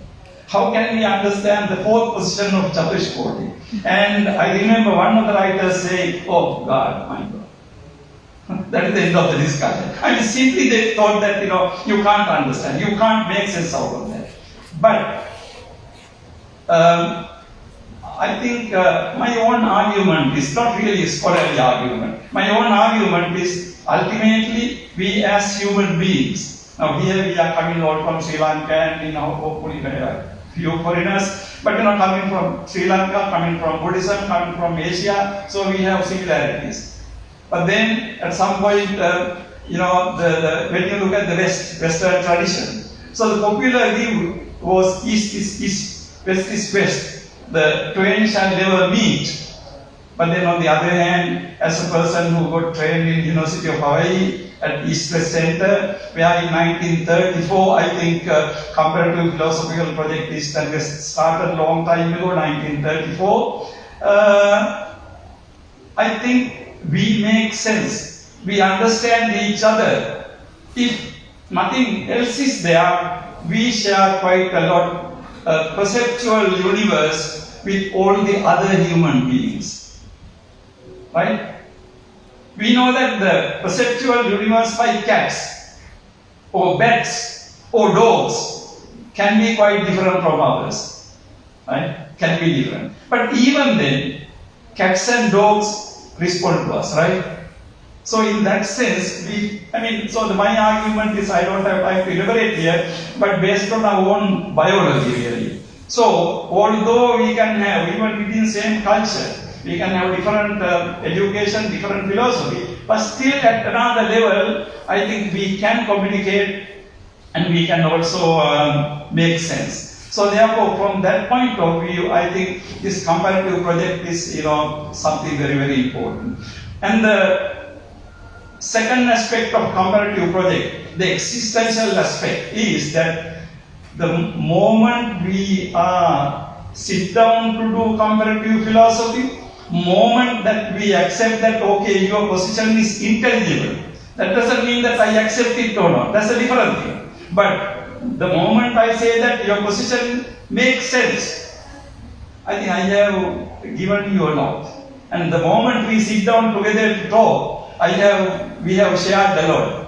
Now, Venerable Sirs, ladies and gentlemen, I think that particular mentality of comparative philosophy is something very important for my next topic when I come to religion, philosophy and science. As I said again, these three subjects are very, very, very elaborate subjects, and I'm not going to talk about them in detail at all. But the reason I thought about this particular three things is, in the entirety of writing of K.N. Jayatilaka, I think overarching themes are religion, philosophy and science. Because particularly coming from the logical positivist tradition in 1940s and 50s, with the direct influence of a person like Wittgenstein, you can see that Jayatilaka had a very great faith in modern science. And then he tried to see, as Professor R.D. Gudaratha mentions in his introduction to this book, when K.N. Jayatilaka said that Buddhism is scientific, he not only meant methodology, he also meant the content of science. See, on the one hand, he thought that Buddhism and science go along in the methodology, but at the same time, he thought that even in the content, it goes together. But I don't know whether I am personally, I may not go with K.N. Jayatilaka that long, but that's a different thing. But I think the overarching things in K.N. Jayatilaka's thinking was that, he was dealing with these three things. So now let me just briefly look at what these are. Now, in a way we can raise the question, okay, what do religion, philosophy and science have in common? Because we know that religion and science can be completely different from each other. And then philosophy, as Bertrand Russell once said, that may be occupying a kind of no man's land between these two things. But there are different views. But for me, religion, philosophy and science all have something very important in common, namely that is they are human creations. That they are created by human beings. They are created by us. Now, what do I mean by religion? Now, basically religion can be many things, but what I mean, again, pardon me, I'm going to give my own kind of interpretation here. What do we mean by religion is basically a response to people's anxieties and aspirations, fears and hopes about their existence and possibility of survival after death. It caters to the emotional aspect of our life. Actually, we are dealing with religion, we are thinking about religion when it comes to this kind of things, aspirations and fears about the future existence, fears and hopes, and also possibility of existing. Now, at this late hour, I don't want to take you to kind of gloomy world of next birth and things like that. Now, this is not the idea. But I mean, the need for religion comes basically when we think about these things. So, religion in a way is very close to some of the things that we feel. So, it's close to heart. So, that is how I understand, religion. Now, philosophy, you see as an academic thing, as a cultural thing. When I say academic or cultural, think about ancient Greece, where the philosophical thinking was practiced. And think about ancient early Vedic philosophers who thought, Anga Veda, Yadivana Veda, whether he knew or he did not know, we don't know. Now that is philosophy. That's philosophy because you are speculating. You are thinking about certain things that you don't immediately see, that are not immediately clear to you. So philosophy is speculation. So, ladies and gentlemen, I would say philosophy may have started in ancient Greece or ancient India or ancient China as a cultural and academic thing, maybe we can say 3,000 years ago or something. But my argument is not that. My argument is no, philosophy may have started from the day we as human beings started thinking. We as human beings started worrying about things we don't see, right? Because if things are crystal clear, there is nothing to think about. So in that sense, philosophy is basically, way of thinking. Now, in the Buddhist tradition, we know that in the Jataka, Nachintayato Puriso Visesa Padikachati. A person who doesn't think will never achieve anything special. That comes from the Buddhist tradition. And in Socrates, you have unexamined life is not worth living. Now look at all these things going somewhat in the parallel manner, where you look at, the philosophical enterprise as something part of your inner being. I'm not talking about Socrates or Buddha or Confucius or anything like that, but some kind of category that goes much beyond it. And then what is science then? Science invariably says science is something big. And then we always talk about science, 15th century, 16th century, we start the story of science from Europe. And we know that this is somewhat very narrow-minded, right? Although we did call it science, ancient India had quite a number of great discoveries about the universe. And then they created the great culture without what we call so-called science and scientific technological knowledge. But they did have technological knowledge, right? And then look at Sri Lanka. Look at our hydraulic system. And then even today they are trying to understand it. But we did call it science. But this hydraulic civilization started a couple of thousand years ago. So, although in the popular parlance we start the story of modern science, okay, it is right, the story of modern science from Europe is, something starting from the 15th, 16th centuries. But even in that, the contribution of Arab world is really not really taken into very much into consideration. Some people do write about them, but of course they are not acknowledged. So now you can see, again, science is basically, displayed to the world in technology. But science is basically how do we know, how do we understand external reality. Now in that sense, science for me is basically a knowledge. But unfortunately today many don't see this because we think science is ultimately through the technology, this kind of gadgets we are using. Of course, this result of scientific knowledge ultimately putting into some kind of concrete application. But science is basically our thirst for knowledge, our way of knowing. So in that sense, it is not only method, it is not only corpus of or body of knowledge, it also says something about our inner psyche, right? So what I try to do is religion, philosophy and science. I think these three things I want to propose to you. Not only they talk about academic subjects or phenomena in the world, also they talk about certain things very intimately connected to our being, our existence, our psychological makeup, or intimately connected to the way we think, the way we feel, and the way we know. Thinking, feeling, knowing, these are inseparable from us. We are part of us. So for me, in that sense, science, religion, philosophy, and science are intimately connected. Okay, now let me briefly look at Buddhism. Of course, we consider to be the religion. But we know that Buddhism originated as a way of providing answer to a fundamental problem. What is this fundamental problem? I would call it fundamental problem of death. Again, I'm really sorry because I don't want to drag you into this domain of death.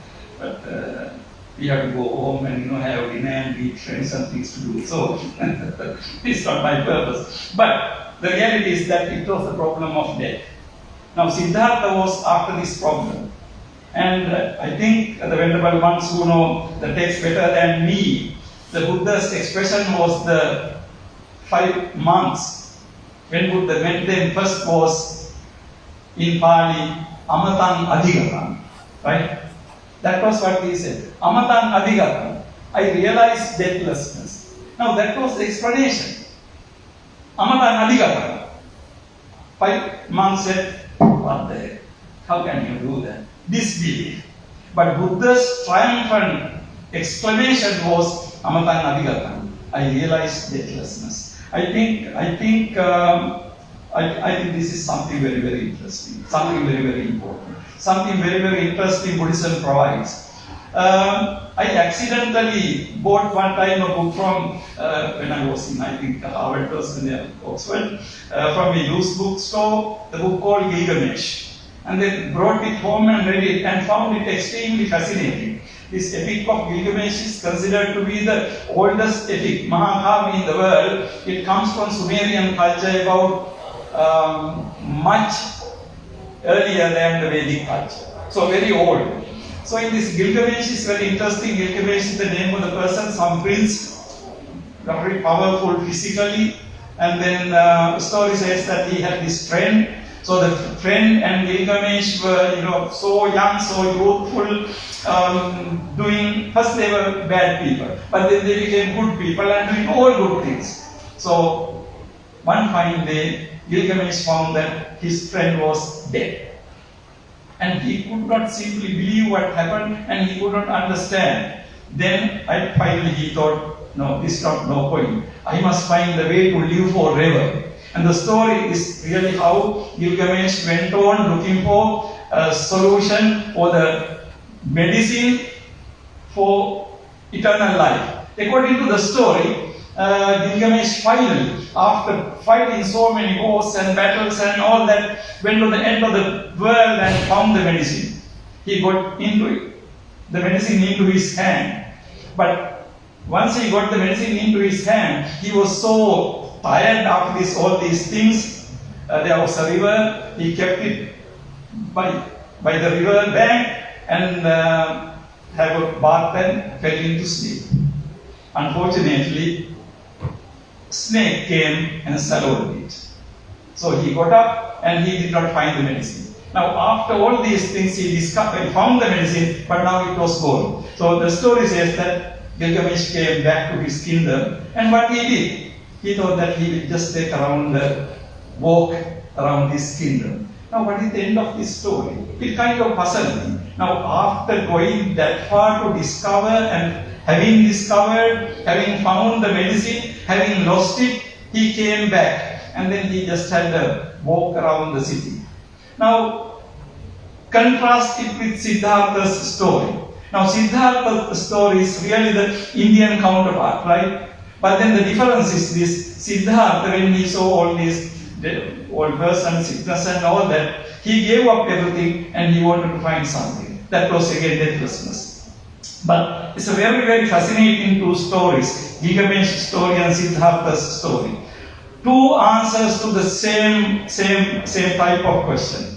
The interesting thing is the Buddhist answer. Now, in a way, Gilgamesh's story shows that you can't have a simple answer to this problem, right? That's how I take it. Because you found the medicine but you lost it. So which means that you can't have a simple answer to this question. But on the other hand, in the Buddha's case, of course again trial and error, experiment, finally his 5 friends leaving him, no, we can't do with this guy, he will never find it, and that sort of thing. But then Buddha, having realized, Buddha came back and said, Amatang Natigata. But the problem is, the answer Buddhism provides is very, very difficult one. When I say it is difficult, I don't mean that it is difficult to comprehend intellectually. I don't think it is that difficult to comprehend intellectually, but it is simply difficult to accept this. As Buddhists, and pardon for saying this, as Buddhist monks, you all talk about Maranusati and ask people to do Maranusati, but one fine day, if you have to think about your own death and this beautiful university without you, I think that's disturbing, right? So, death is a disturbing thing. But the Buddha's answer is a radically different answer. Not finding a place where you can be once born and forever you will be eternally happy. Now that is the answer given by the theistic traditions, where you, after this death, you will be eternal heaven. Of course, if you are unlucky, you will be eternal hell, but otherwise you will be in eternal heaven. Eternal heaven means eternal. Right? Eternal. I mean, no turning back, no nothing, eternal. So that is the theistic answer. That's the kind of answer Gilgamesh also was looking for. You want to live forever. But then the Buddha came up with a very radical answer, but this radical answer is too radical. I always feel that we Buddhists talk so much philosophy and so much about Maranusati, but I don't think not too many of us has, not me, I'm the person who has done that, encountered this reality really. Because if you encounter that reality, that's a very disturbing reality. So the path is not a very easy one. But that is why ultimately, in the Buddhist tradition itself, so Buddha proclaimed Amatang Adhigatang, and Buddha said that Amata means not an everlasting place where you will be born and you will live happily ever after. No, nothing like that. But it's something, transformation of your mind, and then the death will not be a death for you, and that will be the answer Buddha provide. But that's not a fascinating answer really. It's not fascinating as beautiful be below. Now, look at how Buddhism ended. Finally, Buddhism ended making Buddha eternally living in the Sukhavati Vyuha. Sukhavati Vyuha means the place of eternal bliss. And the Buddha is called Amitayush. Amita Ayush. Incomprehensible, immeasurable lifespan. So the Buddha, Amitayush, living in Sukhavati Vyuha forever. And we believe that ultimately fortunate ones will be gone to Amitabha Buddha. Now what is the difference between the Christian God and Amitabha Buddha? That I will leave for you to think. But this is where religion ends ultimately. Because you need some kind of solace, some kind of relief, some kind of mental relief. Now again, please don't misunderstand, I am not laughing at it. I am not going to pretend that I have gone beyond that or no, I am also very helpless person who is struggling with that, like many of us. But that is the answer we provide. The rationale behind that, psychology behind that is that, right? So that is why Buddhism can't be a popular religion, venerables. If Buddhism is a popular religion, that means people have not understood this. Or people have created a different religion from this. If people really understand what the Buddha's message is, it can't be attractive. It can't be beautiful, attractive thing. But it's more attractive to have a huge hand, you are a small bird, and you are protected. You are taken care of. But there is no Buddha to protect us. Right? So, this answer is really good. Now, interestingly, let me finally quote K.N. Jayatilaga. It's very interesting. He says something like that. This is the very final, last page of his monumental work, Early Buddhist Theory of Knowledge. He says, the Buddhist, while saying that it is meaningless to ask whether one exists in Hoti, does not exist in Nahoti, is born in Upapajjati, is not born in Upapajjati, in Nirvana. So, while Buddha is saying that it is meaningless to ask these questions about Nirvana, still speaks of such a transcendent state as realizable. The next he says, the trans-empirical cannot be empirically described or understood, but it can be realized and attained. Early Buddhist Theory of Knowledge, 1963 edition, pages 475, 476, that means very last page of the book. Now, what is this? The philosopher whose monumental work we celebrate today, who established, having debunked all the theories up to that point, who said that Buddhism is a rationalism, established Buddhism is a form of empiricism. Where does he end? He talks about trans-empirical cannot be empirically described or understood. I'm sorry, if you read my dissertation, I have argued completely against it.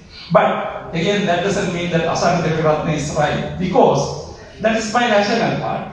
My rational part says that if Buddhism is empiricist, ultimately anything and everything has to be susceptible to linguistic expression. Nothing can be ineffable. That is my conclusion. But that is my rational part. But as an emotional person, I am not too sure. Why did a person like K.N. Jayatilaga, such an intellectual giant, ultimately looking at Nirvana, he wanted to say something like this? Trans-empirical. So something trans-empirical is there. Something trans-empirical that we cannot understand through our ordinary categories. So such a thing is there. So the issue is that I'm not going to answer to this question, but it's a very, very interesting question. Why a person like K.N. Jayatilaga concluded this monumental work allowing this kind of thing, I'm not saying he's misunderstood or anything. But what I see is like, this is our emotional part. Now, I don't want to take much of your time. Let me come into my final sort of concluding remarks. Finally, it is possible that some people may deny that they have nothing to do with these things, particularly, the religion. But my claim is that knowingly or unknowingly, willingly or unwillingly, all of us are interwoven with these phenomena. Namely, in other words, we have religion, we have philosophy, and we have science within us. So when I say that we have religion, philosophy, and science within us, I don't mean the ordinary way of understanding these three things. I mean the way we understand it as a part of our inner psyche, part of our inner existence. Finally, as intelligent and thinking people, nevertheless with strong emotional involvement, we have a strong emotional, and we are feeling people. We are knowing people, we are thinking people, and also we are feeling people. We have to find ways to create harmony within ourselves with these phenomena. So ultimate answer is we have to find harmony among all these things. I don't know whether how far this successful answer, but that's how I feel. And by implication, we have to find harmony in the world outside. So harmony within and harmony without will be ultimately the lesson we can take from a great philosopher like K. Jayatillaka, who combined all these three things in his philosophical thinking. I think I should not go any further. I should thank again all the, Professor R.D. Gunaratne, who took so much pain to produce this, and also Venerable Pomagama Dhammananda, who really ultimately was the major cause who made it possible, and all the editors, Professor Karthika Herath, Professor Pushpakumar, and all the others. And the writers, of course, no longer live, but who provided intellectual stimulation for discussion. So, thanking all and thanking for this invitation, I should wind up wishing you all a very good night. Thank you.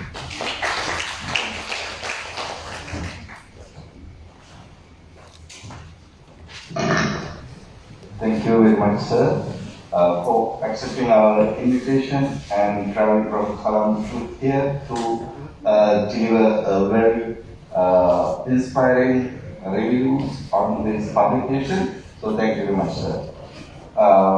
Yes, now we have arrived to the end of this program, but actually we have another invitation. It's a must because he's the inspiring person to Professor R.D. Gunaratne and Dr. Saran Pushpakumar to continue this top project. Therefore, I would like to invite former chair, Professor of Philosophy, Professor Charita Herath to give some words here.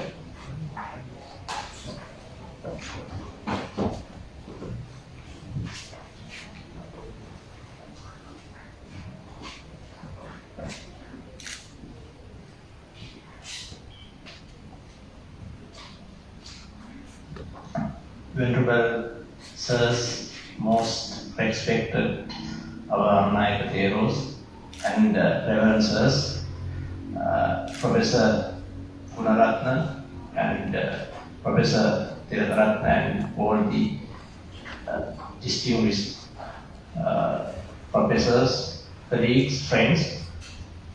I was not thinking to say anything here. I was just participating to this event as one of the very productive things that our department did, producing this valuable book. Actually, Professor Gunaratne has another this kind of work in his hand, I would like to say openly here, and then we could get that thing also published. Actually, he produced Buddhism and Science lecture series in United States in 2000, I think in year 2000. And those manuscripts are with him, and I have seen and I have debated and discussed with him, and I would like our young colleagues to take that project also into realization, and we could be able to get a very interesting, very important another book from Professor Gunaratne's thinking, and I don't know whether he agreed with me that I say this thing in front, but it is there, and he is not, sometimes he wants to get the things in complete shape, so he is not willing to get the things as some of us are publishing, so he wanted to go it again and again, but I would like to request in front of our most respected to our Annayaka Hamdurus that we could get that volume also, that manuscript also published as soon as possible. And we are discussing with Vijitayappa publishers to get this book distributed among our readers. And I would like to invite even Professor Pemasiri to write a kind of review on this thing where we could get into publish on papers, and we could get wider publicity on this material, which is very important.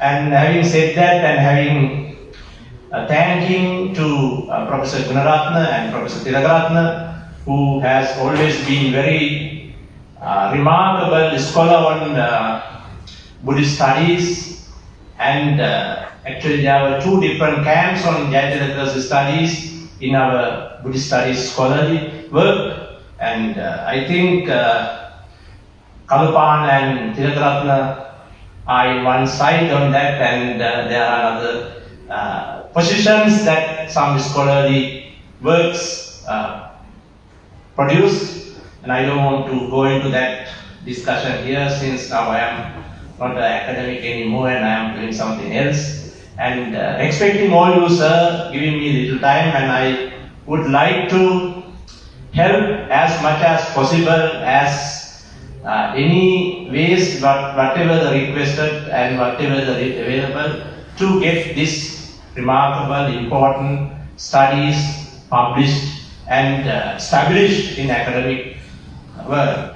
Thank you very much. You'll have to find another woman to do that. No, actually, we were ready to do this thing, but when we were discussing that, Honorable, as always, he has been helping for our department and he took the responsibility. But it is not that much difficult these days to get this kind of important works to be published, and I really respect Honorable Dhammanand and all other supporters for the departments, though I am not a part of the department right now. But we are looking forward to engage, read, and produce this kind of works. Thank you very much, sir.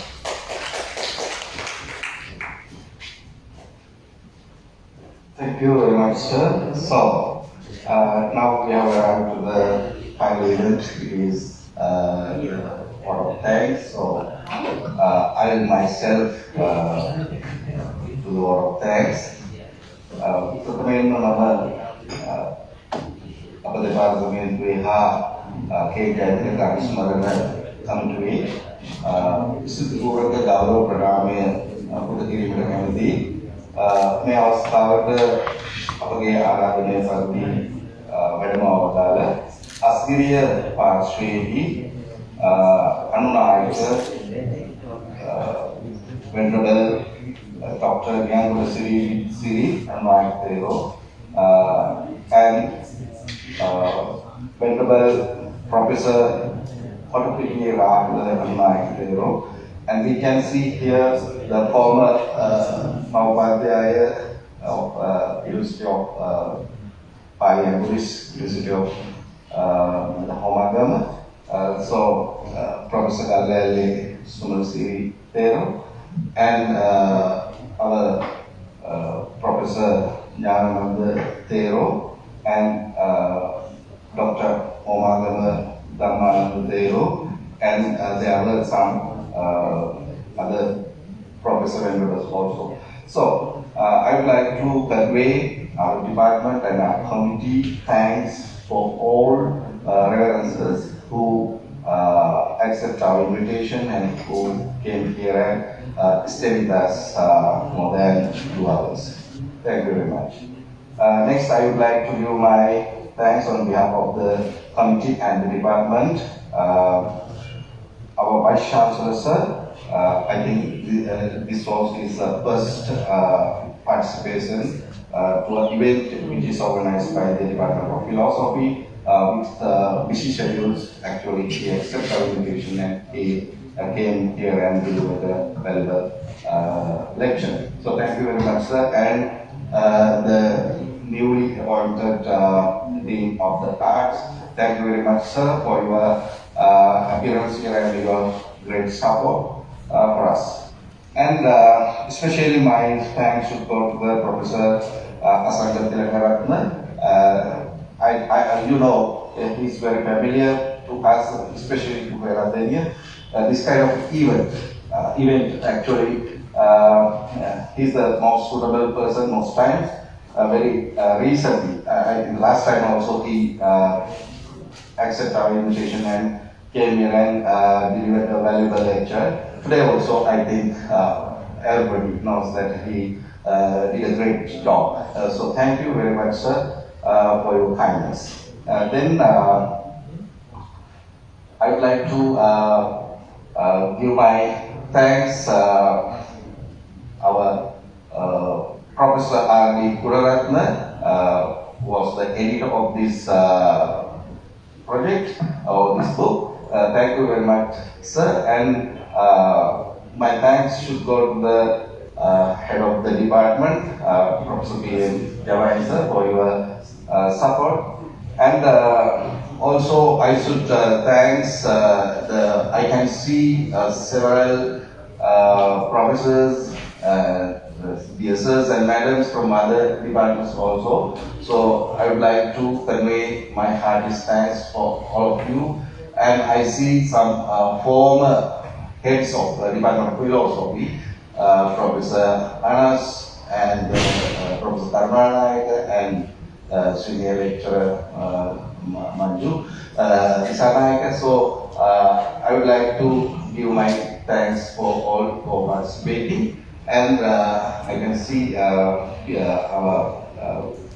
Professor Premsiri also participated to this event from the beginning, still is with us. So thank you very much, sir, for your kind participation into this event.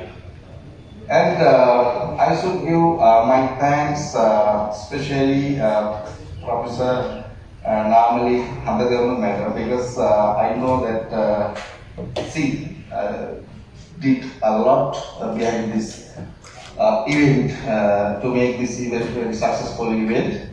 Thank you very much, Madam, for your contribution.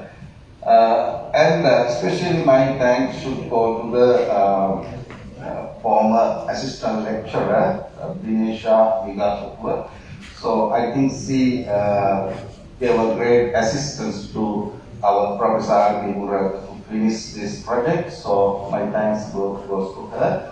And all other staff members, especially our assistant lecturers, all of you, I remember you all of you, your great support. And actually, I cannot forget our non-academic staff who gave a great support for us, our department staff also, and Dean Office staff. I would like to give my highest thanks for all of you for your contribution to make this event successful. So thank you very much, and please be excused me if I have forgotten any name to mention here. So thank you very much.